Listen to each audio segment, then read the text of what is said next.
권징의 시벌에 대해서 지난 시간에 이야기를 못했는데요. 각 교단, 교파마다 각기 다른 시벌을, 그러니까 출교, 성찬 금지, 수천 금지, 권징 이런 것을 이야기하는 거예요. 시벌에 대해서 각기 교단과 교파가 각기 다릅니다. 그래서 오늘은 그 얘기부터 좀 할게요. 합동, 장로교 합동칙 있죠? 총신 6가지 시벌의 단계를 정해놓고 있습니다. 첫 번째가 권계입니다. 권계는 조언, 충고 이러한 것들을 권계라고 이야기합니다. 그래서 첫 번째 단계가 권계입니다. 그리고 두 번째 단계가 견책입니다. 엄히 책망하는 것, 이것을 견책이라고 이야기합니다.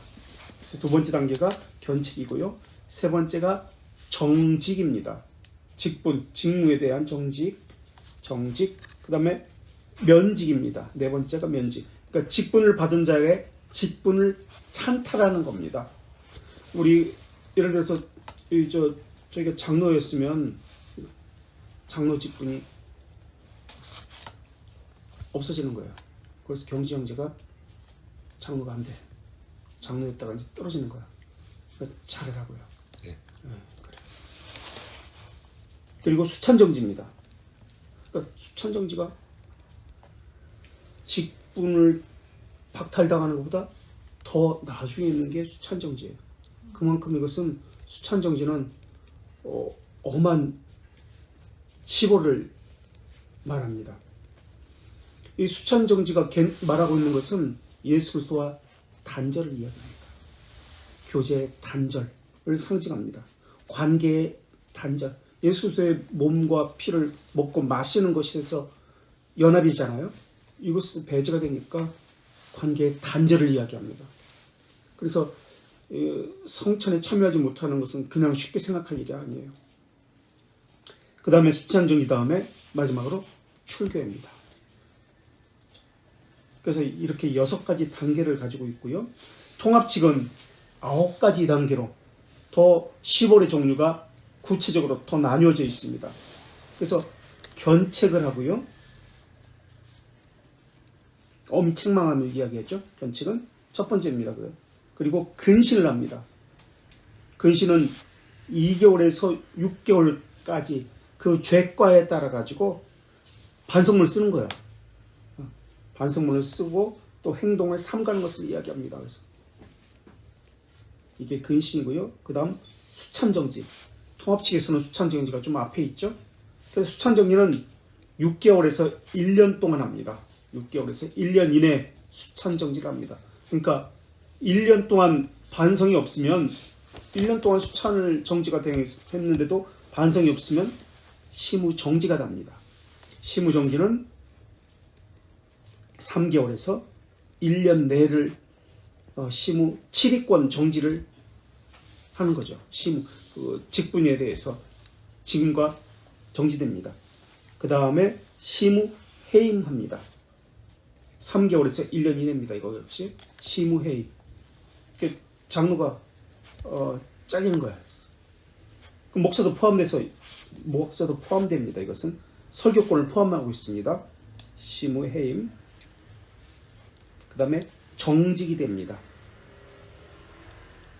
6개월에서 2년 이내. 아까는 3개월에서 1년이었는데 2배로 뛰죠. 6개월에서 2년 이내. 그래서 수찬도 정지되고 직무도 정지돼. 이것이 정직입니다. 그 다음에 상회, 총대, 파송 정지가 됩니다. 1년에서 3년. 상회, 노예 파송되는 것이라든지 총회 파송되는 것. 그것을 정지당합니다. 1년에서 3년. 그 다음에 면직입니다. 직분 박탈입니다. 면직. 상회, 총대, 파송 정지 다음에 상회 총대로 가는 것을 정지당하고 그 다음에 면직입니다. 직분, 신분 박탈. 그 다음에 출교입니다. 교회 출석 금지. 출교는 맨 마지막에 똑같죠. 감리교회는 3개로 되어 있습니다.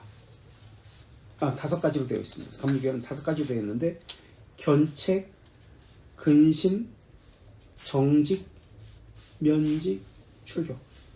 견책, 근신, 정직, 면직, 출교. 성결교단은 6가지인데요. 감리교회가 똑같은데 앞에 주의, 경고, 그것만 더 첨가됩니다. 앞에 제일 앞에 주의, 경고하고 견책하고 근신하고 정직하고 면직하고 출교합니다. 개혁교회는 어떨까요? 개혁교회는 구체적으로 나온 것이 없는데 일반적으로 3가지로 되어 있습니다.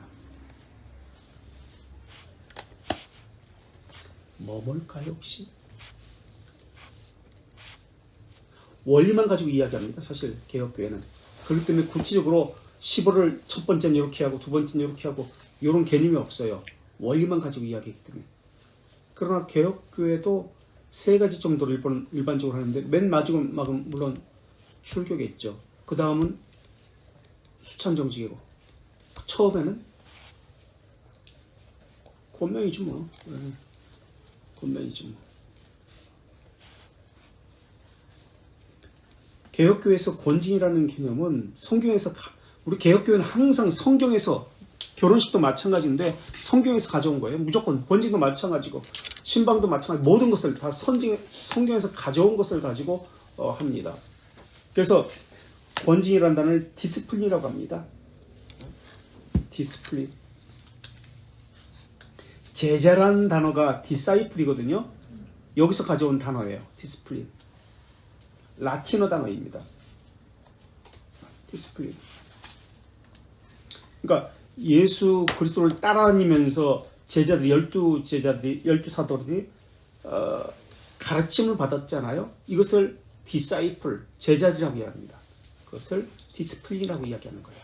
가르침을 받는다는 개념이에요. 디사이플, 제자라는 뜻인데 디스플린. 그러니까 권징이라는 단어는 맞지가 않죠. 가르침을 받는다는 개념이잖아요. 이게 디스플린이 제자라는 개념이 디사이플이. 그렇기 때문에 가르침을 받는다 라는 개념으로서 권징이라는 단어를 사용하고 있지만은 받아들이면 좋겠습니다. 수정받는다는 것이죠.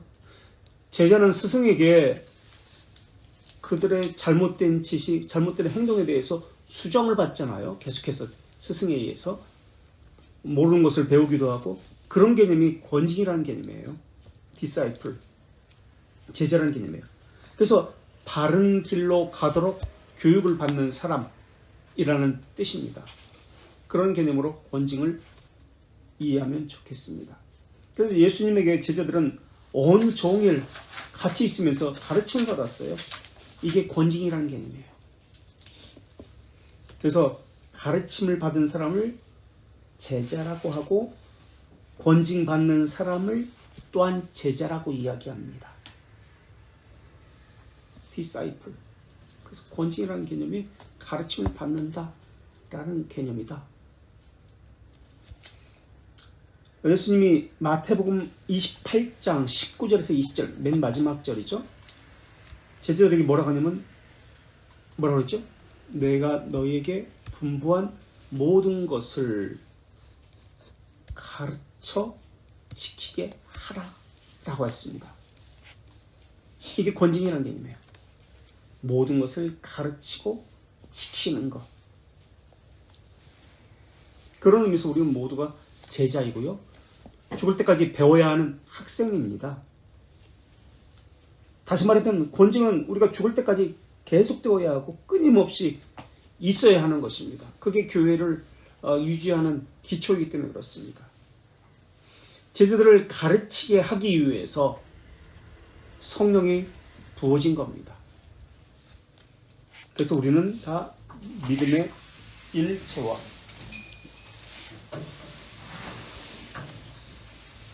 믿는 것과 아는 것이 하나가 되어야 합니다. 그래서 하나님을 아는 하나님의 아들을, 하나님과 그가 보내신 아들 예수 그리스도를 아는 지식에 이를 때까지 성도들은 봉사일을 하고 그리스도의 몸을 세워야 합니다. 이게 에베소 4장 13절의 말씀입니다. 4장 13절 한번 찾아볼까요? 에베소 누가 한번 찾아서 여기 있어. 4장 13절의 말씀 한번 좀 읽어주세요.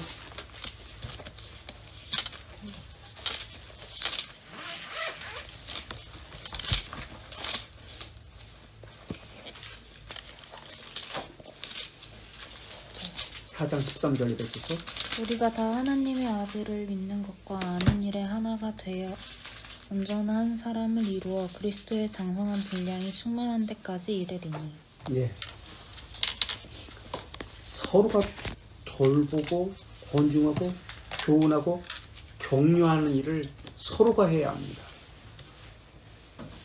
우리 벨지카 28장에 보면은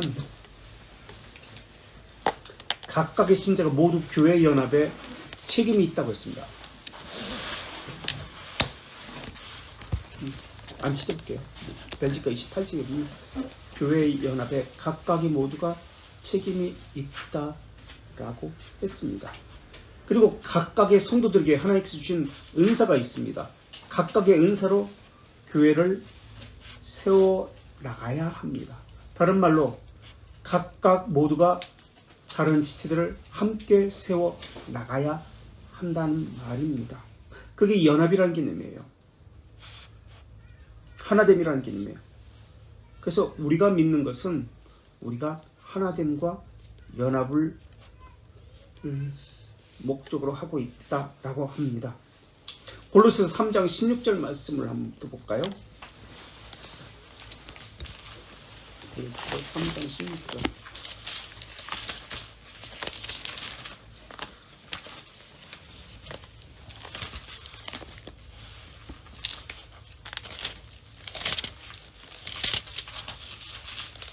골로새서 3장 16절. 그리스도의 말씀이 너희 속에 풍성히 거하여 모든 지혜로 피차 가르치며 권면하고 시와 찬송과 신령한 노래를 부르며 감사하는 마음으로 하나님을 찬양하게. 보세요. 거기 보면 누가 누구를 가르치라 했죠? 목사가, 물론 목사도 가르치지만 거기에는 뭐라고 나와요? 서로가 서로에게라고 합니다. 서로가 서로에게 가르쳐야 합니다. 목사에게만 가르침을 받는 거 아니에요. 서로가 서로에게입니다.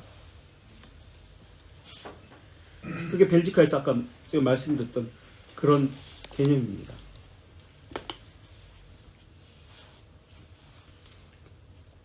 서로가 서로를 가르칠 때 전제가 있습니다. 뭐였죠? 서로가 서로를 가르치기 전에 무엇이 어떻게 돼야 된다고 했죠? 골로새 3장 16절에 무엇이 풍성히 거야죠? 하나님의 말씀이 풍성히 거해야 돼요. 그것을 가지고 가르치라는 겁니다. 모든 지혜로 피차 가르치며 권면하고 감사하는 마음으로 하나님을 찬양한다고 나옵니다. 목사만 가르치라고 나오지 않습니다. 서로가 가르치고 권면하고 격려합니다. 이게 권징이에요. 그래서 우리는 권징을 이런 성경 말씀을 따라서 하나하나 그렇게 합니다. 그런데 벨지카 201쪽 볼까요? 벨지카가 아니라 웨스트민스터 신앙국에서 25장 2항 2절 25장 2항 2절 25장 201쪽 25장 2항 2절 201쪽 25장 2항 2절 2항 2절 짧죠? 한번 읽어주세요. 2항 2절. 이 교회는 주 예수 그리스도의 나라며 하나님의 집과 가족으로서 이 교회 밖에서는 정규적으로 볼 때 구원의 가능성이 없다. 교회 밖에서는 구원의 가능성이 없다고 합니다. 그런데 이 교회는 어떤 교회라고요? 이 교회는 어떤 교회라고요? 2항 2절 무엇이라고 하죠? 하나님의 집과 가족. 하나님의 집과 가족인데 또 영어로 볼까요? 더 킹덤. 무슨 영화 제목 같죠? 더 킹덤이라고 나왔습니다. 하나님의 나라예요. 그 하나님의 나라. 근데 교회는 주 예수 그리스도의 왕국이라고 나왔습니다. 왕국. 그런데 더 킹덤 오브 더 로드 지저스 크라이스트, 예수 그리스도라고 나옵니다. 그 영어로 보면 주 예수 그리스도의 왕국이 교회다라는 겁니다. 예수 그리스도의 왕국. 주 예수 그리스도의 왕국. 왕이 누구다? 주가 누구다? 예수 그리스도다. 예수 그리스도가 통치하는 나라, 왕국이 교회다라고 이야기합니다. 골로새서 1장 18절에서는 교회를 예수 그리스도의 머리라고 했습니다. 같은 개념이에요. 머리, 왕국, 주님의 나라, 하나님의 나라, 같은 개념이에요. 절대적 소유권을 가지셨다는 개념이에요. 교회를 다스린다라는 개념이에요. 그러니까 주, 머리, 왕, 다 같은 개념입니다. 교회는 왕적 권리를 누가 행하신다? 사람이 행하는 것이 아닙니다. 목사가 행하는 거 아닙니다. 누가 행하시다? 예수 그리스도가 행하신다. 무엇을 가지고 왕적 권리를 행하신다? 하나님의 말씀으로. 말씀이 풍성히 거하여 이것을 가지고 서로가 서로에게 권면하고 그렇게 하라고 가르치라고 말씀하고 있기 때문에 그렇습니다. 그래서 예수 그리스도는 이 왕적인 신분을 가지고 지체들을 부르셨습니다. 그래서 이것을 유례적이라고 이야기합니다. 유례적. 목사를 부르셨습니다. 물론. 근데 목사가 왕의 직분을 가지시는 기원이 아닙니다. 그래서 유례라고 부릅니다. 유례적이다라고 부릅니다. 직분자들도 가르치라고 부르셨지만 다른 지체와 본질상 다를 바가 없는 배우는 자입니다. 목사도 다른 지체들에게, 성도들에게 배우는 자입니다. 성도들도 목사에게 배우지만 목사도 성도에게 배우는 자입니다.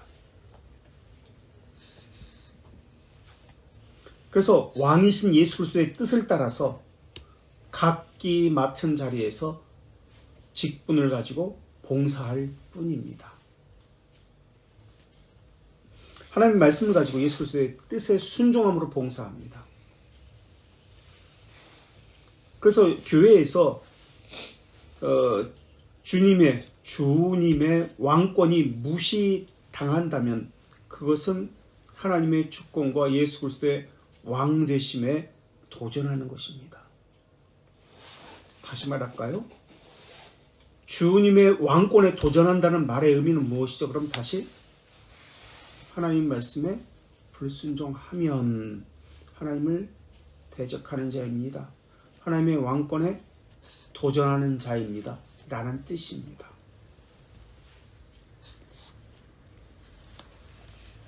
그래서 하나님의 말씀을 검이라고도 이야기합니다. 성령의 검. 검을 가지고 다른 것을 도려낼 수도 있습니다. 그런데 현대교회는 권징이 없습니다. 권징 있는 교회가 그렇게 많지 않습니다. 아니, 거의 없습니다. 이 말의 의미는 예수 그리스도의 왕권을 무시한다는 뜻입니다. 예수 그리스도를 대적한다는 뜻입니다. 예수 그리스도의 말씀 따르지 않는다는 뜻입니다. 그런데도 불구하고 예수를 믿는다고 그들은 이야기합니다. 주의 제자라고 이야기하고 주님의 자녀다, 백성이다 라고 이야기합니다. 백성이라는 개념은 그 나라의 왕의 명령을 따르고 순종합니다 라는 뜻입니다.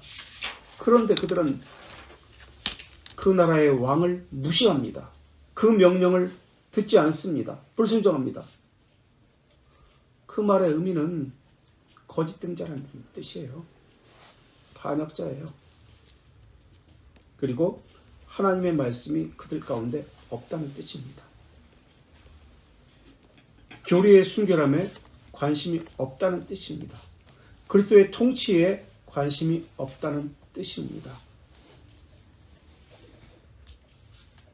몸의 한 지체가 죄를 짓고 잘못된 교리에 오염되어 있다면 방치해두면 점점 썩어서 모든 지체 가운데 그것이 옮아가게 될 것입니다. 그 범위는 점점 넓어지게 될 것입니다. 그래서 칼빈은 교회 권징을 힘줄과 같다라고 이야기했습니다. 몸의 힘줄이기 때문에 그 몸을 유지하고 움직이게 할 수 있다라는 개념으로서 권징을 힘줄과 같다라고 이야기한 겁니다.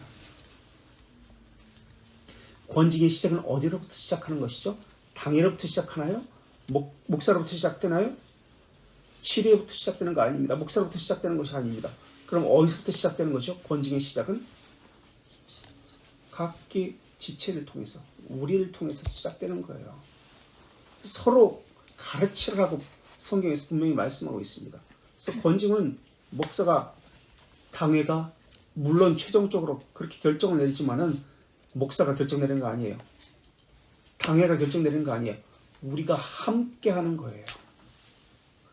그렇기 때문에 칼빈이 누구를 죽였다 이런 말은 말도 안 되는 일이고, 그리고 당시에 칼빈은 외국인이에요. 그럴 권한도 없고 능력도 없어. 외국인이어가지고 죽기 몇 년 전에 겨우 시민권 받은 사람이에요. 법률적인 명령권자가 아니었어요. 어쨌든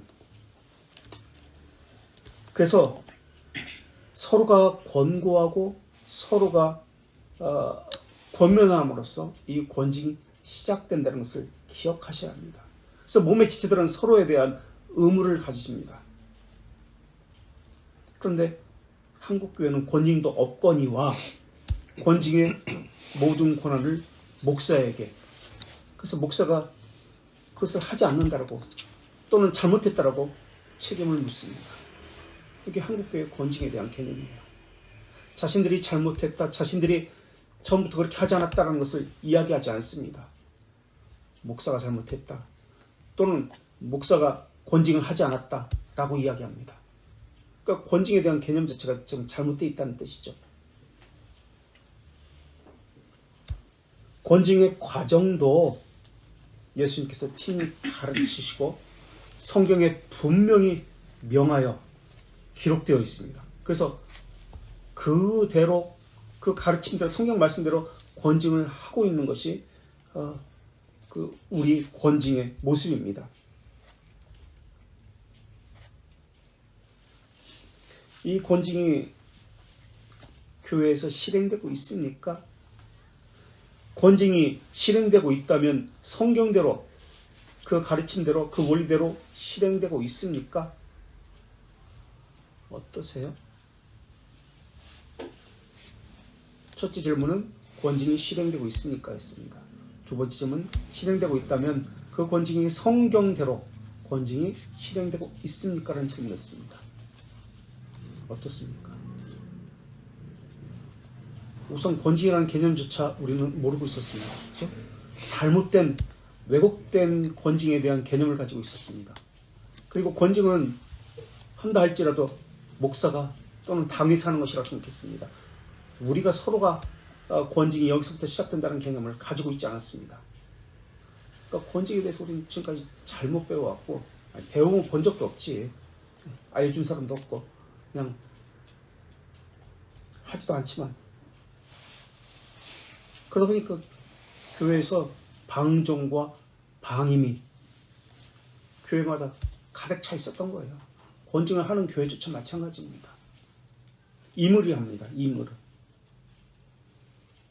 그러다 보니까 잘못된 권징의 시행인도 나타나고요. 여러 가지 부작용도 나타나고 있습니다. 자, 혹시 이거에 대한 질문 있으세요? 하고 싶은 말씀 있으세요? 없어요? 무섭게 생각했어요? 권징은? 어떻게 생각했어요? 무슨 몇 번이었더라? 4번이었지. 몇 번이었죠? 여기 4번? 네, 4번 한번 얘기해보세요. 아 1번이었구나. 1번. 4번이 거기가 4번이었구나. 맞다. 1번. 자기 것도 몰라. 자기 이름도 몰라. 어땠어요? 그냥 죄 짓고 벌 받는 거. 그리고 심해지면 쫓겨나는 거. 그렇게 생각했던 것 같아요. 그 이상도 이해하지 않았던 것 같아요. 그리고 실제로 행해지는 거를 거의 못 봤기 때문에. 다른 분들은 여기 몇 번 있지? 이번엔? 전 처음이에요. 아 처음이구나. 영번. 0번 그래 0번. 왜냐면은 이름이 들어가면 다른 사람이 듣는다는 거야. 그래서 이름 부르지 말라고 그랬어. 그래서 숫자가 지난주부터 0번 그래 오케이. 제가 알기로는 이제 건진 자체가 이제 일반 교인이 아니고 그냥 이단이 아, 이단처럼. 예, 그러니까 이단과 예를 들어서 동급다. 이제 교회에 이제 신천지가 들어오면은 뭐 출교시킨다 이제 그런 개념으로 알고 있었어요. 건진은. 신천지가 좀 출교시킨다 그런 개념으로. 그러니까 신천지급이다. 그렇죠? 출교 네. 뭐 번지라는 개념을 들었을 때. 그래서 그렇구나. 또 다른 분들은요. 저분은 몇 번이지? 저분은 저 두 번째 끝에서 두 번째 앉으신 분은 5번? 7번. 7번. 아, 오케이. 7번 분 말씀 좀 해주세요. 어땠어요 그때? 그런 개념 없었죠. 번징에 대한 어떤 정확한 개념이 뭔지도 몰랐죠. 그냥 무섭고 두렵고 내가 신천지급이구나. 아까 이 영본이 말한 것처럼 그런 생각을 하고 계셨어요. 아 신천지급은 아니었어요. 그러면 교회 질서에서 잘못됐을 때 건직을 한다 이렇게 생각. 그래서 잘못됐다고 생각했어요. 본인이 아니 내가 잘못했다고 생각했었냐고요. 뭔지도 몰랐어요. 번징이라는 개념이 없었으니까 번징을 받았는데 뭔지 몰랐다. 아 그렇구나. 어떻게 절차가 어떻게 됐는지 혹시 기억나세요? 무조건 나가라는 얘기만 들었나요? 아니면 수찬정지 이런 거 어떤 그런 얘기가 없었고 주일 성수 안 하는 거로다가 아 주의 성수 안 했어요? 네. 그때 한 번인가 두 번 빠졌어요. 그럼 우리는 우리 교회 가지고 제가 그때 다리를 그럼 우리 교회에서 뭐 다른 데서는 없었어요. 저쪽 교회에서 없었어요. 아, 없었어요? 아 우리 교회에서 제가 다리 다쳐가지고 안 나왔거든요. 그래서 교회 옮기라고 했지. 몇 주 안 나왔더라? 3주? 4주? 3주. 3주? 네. 그랬어요 다리. 우리는 죽어도 나와야 되니까. 그러셨구나. 자 개혁교회는 아니 개혁교회뿐만이 아니라 구별이라는 개념을 가지고 있잖아요. 성도들은. 그죠? 주일은 구별된 날이에요. 성도는 구별된 사람이에요. 그리고 헌상할 때 이것은 구별된 것을 드린다는 개념이에요. 그죠? 헌금이 나올 때 구별됐다라는 개념을 가지고 있어요. 그리고 구별된 장소라는 개념을 가지고 있고요.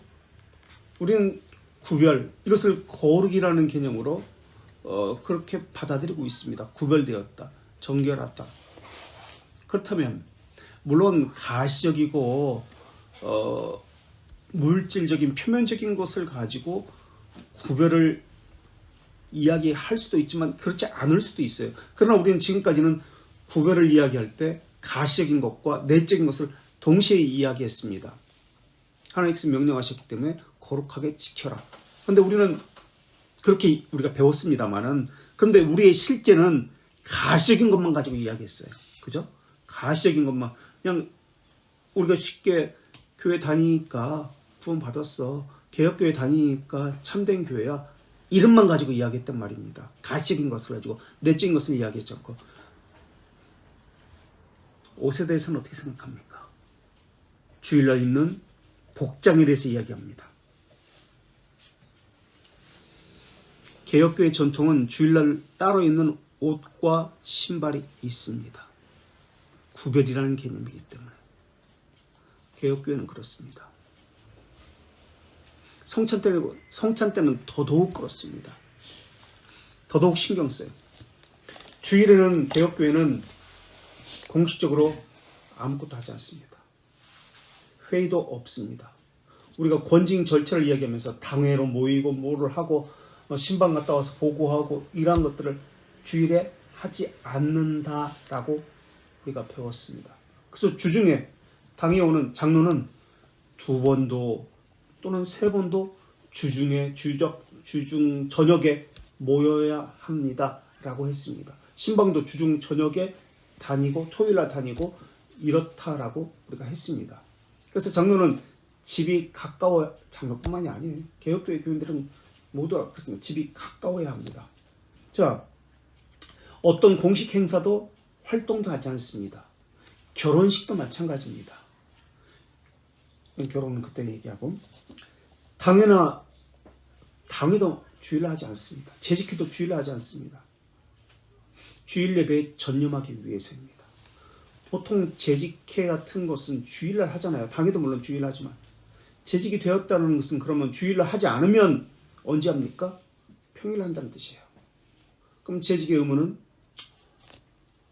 재직에 참석해야 되니까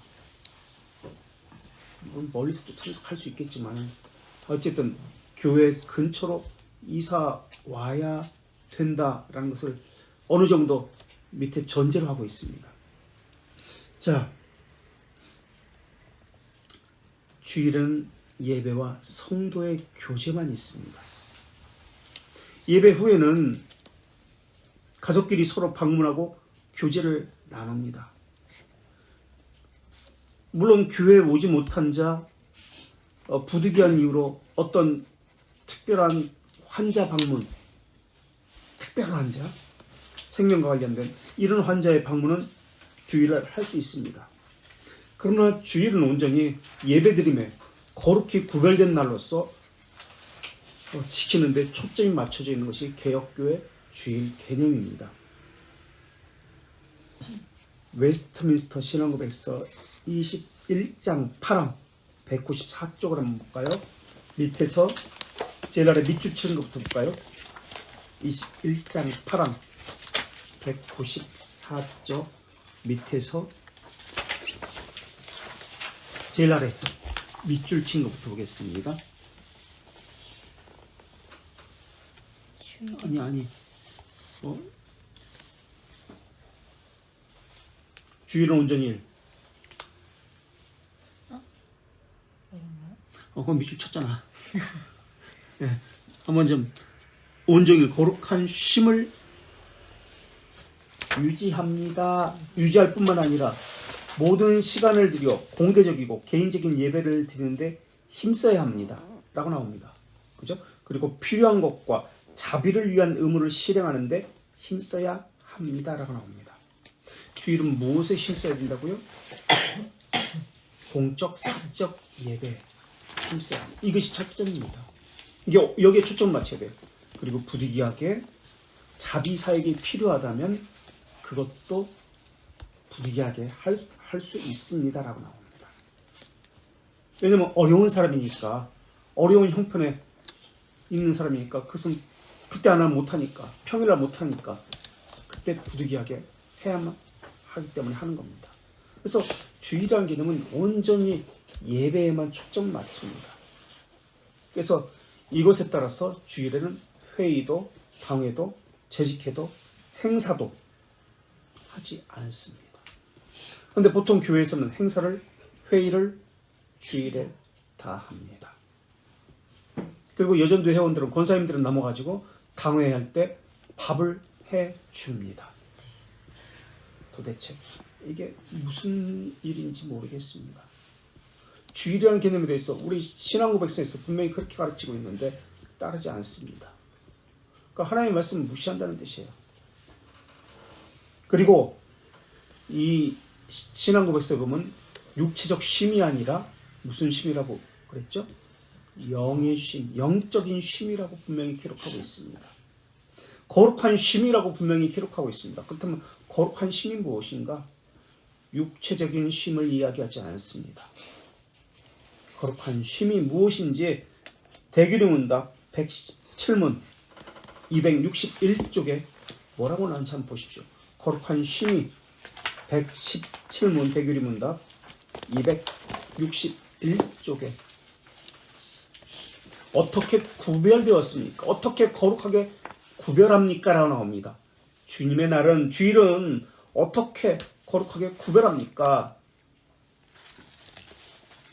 261쪽 117문 안식일 또는 주일은 온종일 거룩한 쉼으로, 이제 거룩한 쉼이 무엇인지 이야기합니다. 거룩한 쉼으로 거룩하게 구별해야 합니다. 항상 죄성이 있는 그런 일들에서만 아니라 합법적인 다른 날에 속한 세속적 직업에서, 사적 활동에서, 세속적 직업과 유의에서 거룩해야 합니다라고 나옵니다. 그리고 두 번째 2절에서 하나님께 경배드리는 공적 활동과 사적 활동에서, 그리고 괄호치고 부득이한 일과 자비를 베푸는 일은 제외하고 모든 시간을 예배로 보내는 것이 우리의 기쁨으로 삼아야 합니다. 모든 시간을 주일에 어떻게 보내라고요? 공적 예배와 사적 예배로 보내야 합니다. 118문에 뭐라고 나오나요? 계속해서 118문 직업이 주일을 방해할 수 있습니다. 직업 때문에, 직업 관련된 일을 하는 것이 주일을 방해할 수 있습니다. 그렇기 때문에 세속적 업무를 한번 좀 크게 읽어주시겠어요? 어떻게 하라고요? 세속적 업무를 118문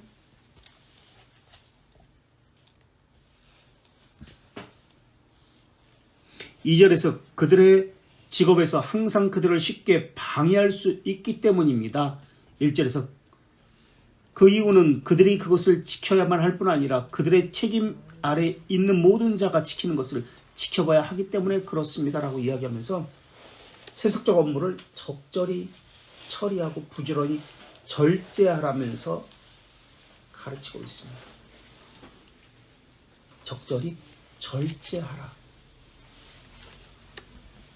주일에 세속적 일을, 직업과 관련된 일을 하지 않도록 주중에 적절히 일을 분배해서 열심히 하십시오 라고 가르치고 있습니다. 그런데 주일에 일을 할 정도로 적절히 분배하지 못하고 있습니다. 적절히 주일을 지키도록 쉼을 갖지 못하고 토요일날 오히려 주말이니까 금요일부터 토요일날 밤새워서 놀고 주일을 못 지킬 정도로 육체적으로 힘들게 합니다. 그래서 119문에서 다시 금지된 죄를 이야기합니다. 사계명에서 금지된 죄는 안식일 관련입니다. 사계명은 첫 번째, 요구되는 의무를 깡그리 태만하는 것과 전적으로 무관심한 것과 부주의한 것과 헛되이 실행하는 것이고 피곤해하는 것입니다. 주일날 피곤해하는 것 죄라고 이야기합니다. 금지된 죄입니다. 주일을 지키는 것에 전적으로 무관심한 것. 신자는 무관심하진 않죠. 그런데 부주의한 것이 나옵니다. 늦잠 잤어? 피곤해서 깜빡 잊고 등등. 부주의한 것, 헛되이 행한 것, 피곤해하는 것. 이것이 거룩히 지키지 않는다는 의미입니다. 지금 여기서 그렇게 나와요. 그게 주일을 범한다는 의미입니다. 예배 참석 안 한다는 의미가 아니라 이게 주일을 범한다는 의미예요. 이게 금지된 죄란 개념이에요. 우리는 그렇게 생각하지 않았습니다. 예배 참석하면 거룩히 지키는 것이고 예배 참석 안 하면 거룩히 안 지키는 것이라고 생각했습니다. 그런 것이 아닙니다. 게으르고 그날을 남용하고 죄성 있는 것을 행하고 범하고 이것이 거룩히 지키지 않는다는 뜻입니다. 웨스트민스터 신앙고백서는 대결의 문답이 뭐가 먼저 나오죠? 금하는 게 금지가 먼저 나옵니까?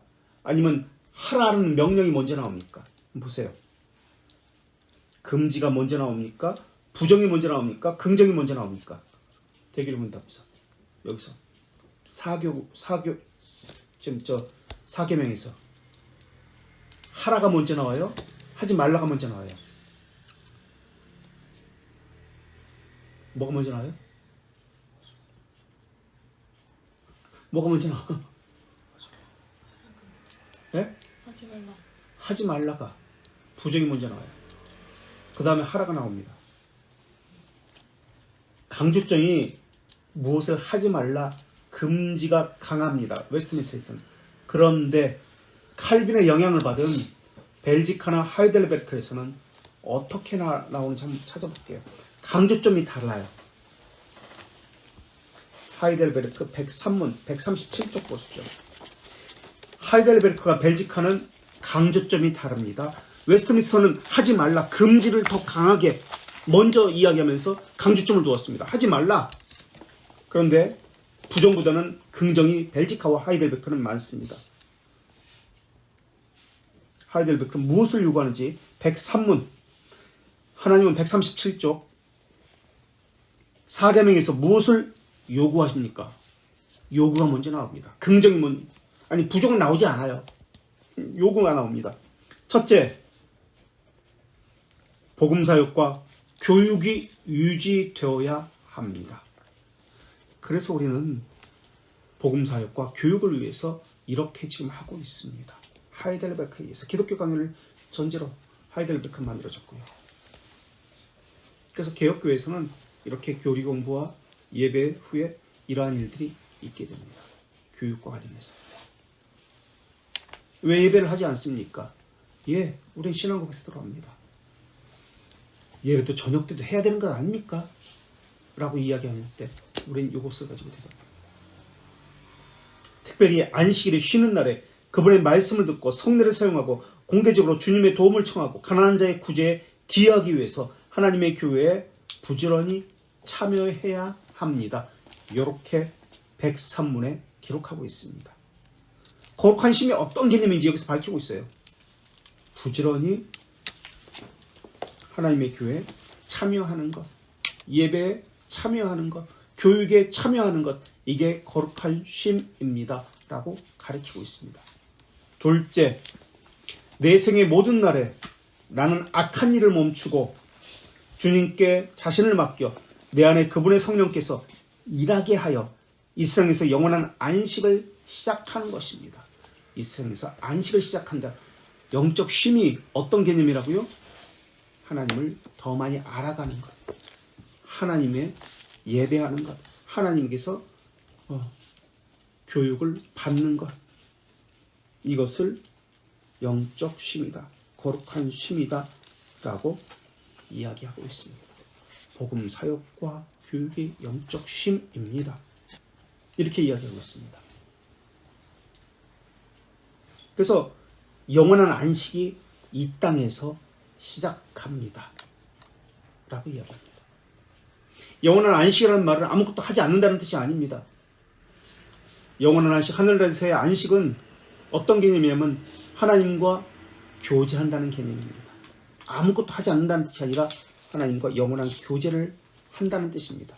하나님의 통치를 즐거워하고 영화롭게 한다는 뜻입니다. 이게 영원한 쉼, 거룩한 쉼, 영의 쉼이라는 개념입니다. 이것이 예배한다는 개념이고요. 영원한 안식이라는 뜻입니다. 그래서 주일을 거룩히 쉰다라는 개념은 육체를 쉰다는 개념이 아니라 하나님과 교제한다는 개념이에요. 그래서 하나님과 영원히 거하는 것, 함께 한다는 개념입니다. 시편 23편 6절이죠. 여호와의 집에 영원히 거하리로다 라는 개념으로 말씀으로 시편 23편이 끝을 맺는데요. 이게 바로 영원한 안식이라는 개념입니다.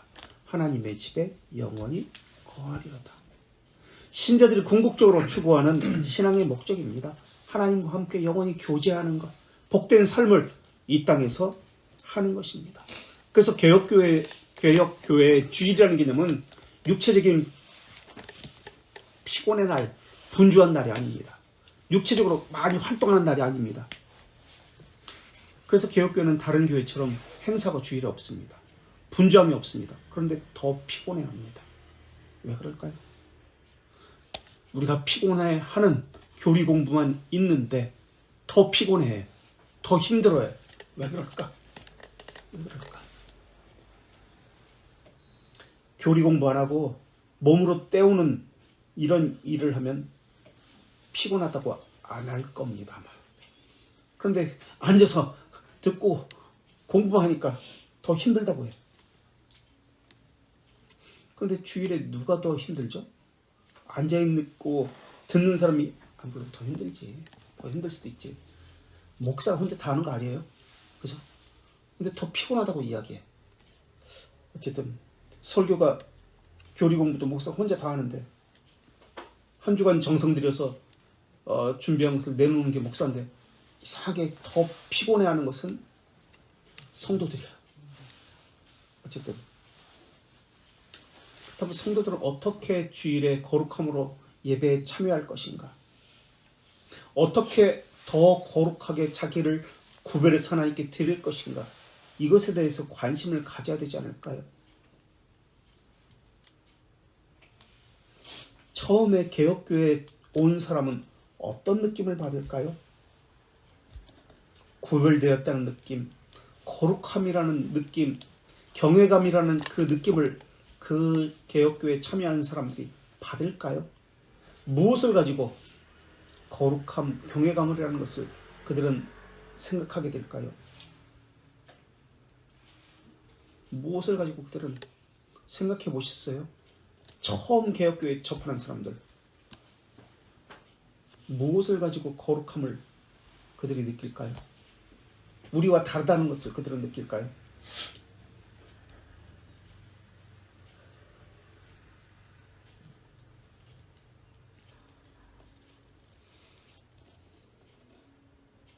무엇을 가지고 개혁교회 처음 갔을 때 어떤 생각을 했었는지 기억나세요? 개혁교회라고 것을 처음으로 접했을 때 어떻게 구별됨이라는 것을 느꼈습니까? 구별됨이라는 것을 생각해 보았습니까? 아, 다른 세상 사람들과 다르다.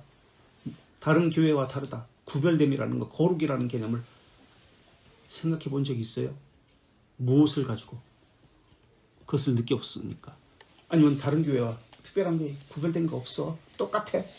그렇게 생각했습니까? 처음부터 개혁교회 되는 것은 아니었을 거 아니야. 그죠? 그러니까 처음 개혁교회 갔을 때 개혁교회는 이런 것이다라고 했을 때 구별된 거룩함, 다른 데서는 볼 수 없는 독특성, 우리 이걸 본체라고 이야기하는데 이것을 경험해 본 적이 있습니까? 아니면 세상 다른 교회들과 똑같이, 다른 시대들과 똑같이 별 특이한 것을 느끼지 못하고 그렇게 그런 것은 아닙니까? 어때요? 개혁교회가 뭔지 이야기해 봅시다. 어떤 것을 가지고 구별됨을 이야기해야 될까요?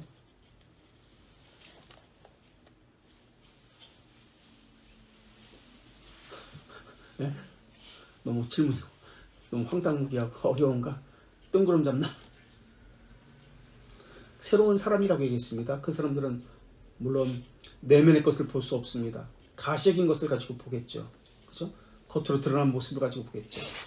그러나 교회 얼굴은 지금 예배입니다. 예배 가운데 그들이 와서 참여했습니다. 벌써 몇 명이 지금 왔다 갔잖아요. 그죠? 난생 처음 개혁교회라는 것을 왔다 갔어요. 그들의 반응은 분위기 좋다. 아유, 설교가 길다. 되게 어렵다. 그건가요? 사람들이 좋다. 온누리교회가 더 좋아. 그거는 도안교회 청년부 가면 더 좋아. 그거는 눈물 나요. 처음 가면. 처음 갔는데 나 이제 전도사로 처음 갔어요. 거기서도 목사 안수 받았지만 갔는데 모든 청년들이 한 100명이 나와가지고 이 새로운 신자 앞에서 당신은 이렇게 얼굴 보면서 이렇게 하고 막 이렇게 해. 꽃도 주고 막 눈물 나. 난생 처음 그런 거 난 겪어봤거든. 그냥 눈물 쏟아지고 막 쫄쫄 막 안아주기도 하고 막 그래. 네.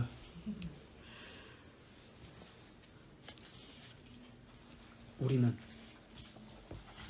그 처음 갔을 때 가시적인 것을 가지고 이야기하는 게 아니라 거룩함과 구별됨을 가지고 이야기하는 거지.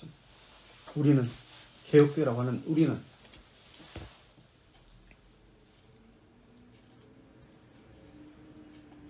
개혁교회는 가족이 함께 앉습니다. 떨어져 앉지 않습니다. 그러니까 거기도 저기 하고 같이 앉아. 항상 같이 앉겠지만 밥 먹을 때 빼고 예배 시간에 알았죠? 저쪽 몇 번이었지? 7번 분도 4번 분도 그렇지만 7번 분도 그렇게 하셔야 됩니다. 물론 가족이 아니면은 남이라 생각하시면 따로 앉지.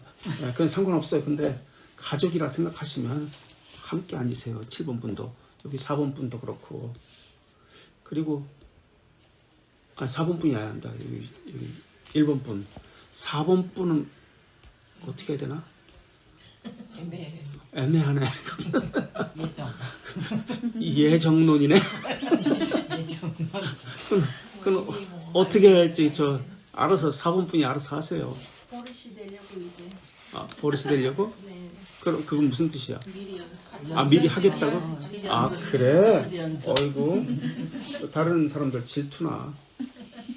하여튼 다른 사람 뭐 연습할 사람도 없는데 뭐. 그리고 처음 왔을 때 맞아주는 사람이 개혁교원이 있습니다. 양복을 입고 서가지고 안내자가 정복을 입고 보통 그거에 대해서 시비를 걸지 않아. 구별됐다는 것에 대해서 헌금위원들은 헌금 복장을 입어 성가대는 성가대 가운을 입고 안내위원은 흰색 명찰까지 차요. 안내위원이랑 명찰까지 차가지고 있어. 그거에 대해서는 기존교회에서 시비를 걸지 않아. 근데 개혁교회에서는 왜 그걸 안 해? 구별됐다면서. 처음 온 사람들이 아무것도 몰라요. 챙겨줘야 되잖아, 누군가가. 그래서 개혁교회에서는 항상 있습니다. 양복을 입고 또는 뭐 하여튼 모두가 그렇지만 그렇게 적당한 자리로 앉히고요. 필요한 것들을 옆에서 이렇게 다 제공합니다. 그리고요. 새가족속과 손님으로 오는 분들을 위해서 자리를 항상 그 자리는 앉지 않고 비워둡니다. 이게 개혁교회예요. 아무도 앉지 않아요. 그리고 아이와 앉을 때는 아이를 중간에 둡니다. 부모는 양 날개 앉고요. 그래서 중간 부모 사이에 아이를 두고요. 아이들은 목사의 설교를 이해하기 어렵습니다. 그러나 말씀에 귀를 기울이는 훈련을 평생 합니다. 그 습관을 기르는 거예요. 그래서 유치원 아래 아이들은 설교의 대지만큼은 기억합니다. 그리고 초등학생 정도면 설교의 요약, 줄거리, 대지는 대략적으로 기억합니다. 그리고요, 중고등학교는 더 많이 알겠죠. 그만큼 어렸을 때부터 훈련이 되어서요. 또 집에 오면은 부모가 그날 배운 것을 가지고 아이에게 오늘 들은 말씀이 무엇인지 함께 묻고 나눕니다. 그리고 기도로 마칩니다. 이게 개혁교회 전통입니다. 이게 사적 예배라고 그래요. 굳이 뭐 찬송 부르고 그런 개념이 아니라 밥 먹을 때도 좋고요. 이렇게 같이 오늘 뭐 들었어? 묻고 잘못 들은 것에 대해서 다시 수정해주고 그리고 함께 기도하고 마치고 이게 사적 예배라는 개념이에요. 그래서 주일은 공적 사적 예배로 보냅니다. 그리고 아이는 부모의 질문에 답하기 위해서 설교를 바르게 듣습니다. 답을 하기 위해서 그리고 받아줬고요. 우리는 그것을 이제 교회에서 지금 하고 있습니다. 그래서 식사 시간에 나눌 수 있도록 아이들에게 좀 신경을 좀 써주시기 바랍니다. 그래서 질문도 좀 많이 하시고요. 그리고 필기 노트도 좀 자주 보시고 어떻게 필기했는지 좀 수정도 해주시고 이렇게 하라라고 이야기도 좀 해주시면 좋겠습니다. 그래서 많이 도와줘야 돼요. 그리고 격려해 주십시오. 아이들한테. 모두가 언약 백성이라는 한 가족이라는 개념을 가지고 권면도 그렇고요. 그들의 신앙 성장도 우리가 함께 해야 합니다. 목사의 책임이 아닙니다. 우리 모두가 함께 하는 겁니다.